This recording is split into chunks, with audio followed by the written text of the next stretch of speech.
Know what you are consuming. Know what you are putting in your body, because it does make a big difference. There's something wrong with this picture. That's probably blueberries. Do we have another one of corn? That might not be blueberries. Oh, there we go. I mean, this is what we are consuming. And we wonder, okay, I know the devil's after all these areas, but not my physical. Oh, yes, he is. He's after every area. The thief has come to kill, steal, and to destroy. And as I was researching a lot of this, some of it, it's hard to believe, but it does make sense. About 100 years ago, the average person ate 4 pounds of sugar a year. Any clue what we're up to now? 100 pounds of sugar a year. Oh, you think of a soda, you've got probably, if there's 30 grams of sugar, 4 grams per teaspoon, is that 6 or 7 or 8 teaspoons of sugar in one of those? It is, and it affects our body. I see people dying all the time and dealing with health issues, and I think a lot of it can be prevented because I know I have a history in this, and I've destroyed my body with the wrong things and feeling the difference. Also, the immune system, it fights off disease, including cancer cells, but the more it has to fight this garbage in our body, the more it's going to be open to attacks from cancer cells and different things. And the only thing I picked out this week is cottonseed oil. It's made from a byproduct of industrial waste from the cotton farming industry. It's not a food.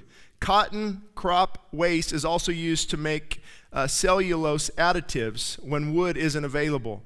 That's added to products like Kraft shredded cheese and tons of things. And if you look at the ingredients, you look at all the things we're consuming, we are putting very dangerous chemicals into our body, and the adverse reaction is alarming. Just study it, just research it. Now, here's the problem. Now that you know, you have a responsibility. Anytime we know what to do, but we don't do it, and I know this topic upsets people. I actually had to delete somebody from Facebook. They said, Pastor Shane is a wolf in sheep's clothing. Let me read down a little bit. He was telling people last week they have to follow the dietary laws of the Old Testament. So I said, can you send me that sermon excerpt? Because I sure missed it. Did we ever hear back? Of course not. But there's people out there, and there's another people from a church about an hour away from here. It's a pretty big church in Sun Valley. I'll leave it at that. And he's like, well, if gluttony's not a sin, you know, you're off base, and why aren't this and this and well, what do you mean it's not a sin? What do you mean we shouldn't take care of our body? So I think on one hand you have people that want to be helped, the other hand you have people that are convicted, the other hand you have people that just don't care.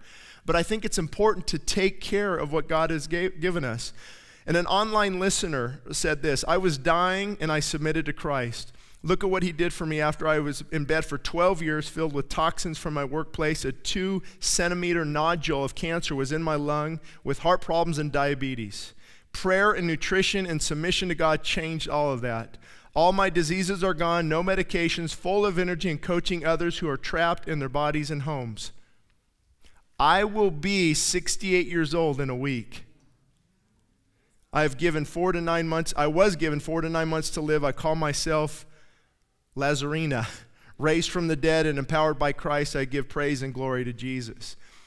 Now, here's the dilemma I would have, or a pastor would have, is we pray for healing. We know God can heal. We don't want to make this molehill out into a huge mountain, but how we take care of our body and what we put in does affect it. Bottom line, end of story. It's really not debatable in my opinion. Now, you can continue to do whatever you want. That's fine.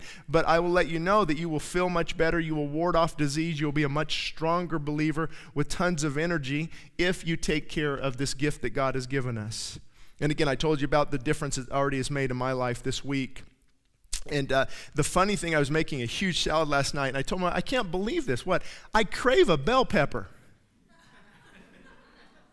I'm ready to go home and eat this huge salad. Why is that? Because I changed my appetite. My appetite started to change from all these, the vegan cookies, oh, these are healthy. Yeah, 400 calories and 40 grams of sugar. Of course it's healthy. You know, and you kind of trick yourself, and people think, but Shane, you eat perfectly. No, I don't. I have 11 kids who want to stop by Starbucks, McDonald's, and Panda Express all in one day. And we don't do it, but so it's a challenge in that area. So I'm just telling you as a personal testimony, hearing from lots of people, take care of your body. You will be greatly rewarded and extremely happy. But I will tell you right now, it's a battle. It's a challenge. The enemy doesn't want it, and your flesh sure doesn't want it. It wants donuts and coffee. And I heard somebody post on Facebook that they're going to start eating healthy tomorrow. They're going to get donuts without sprinkles. That doesn't work either.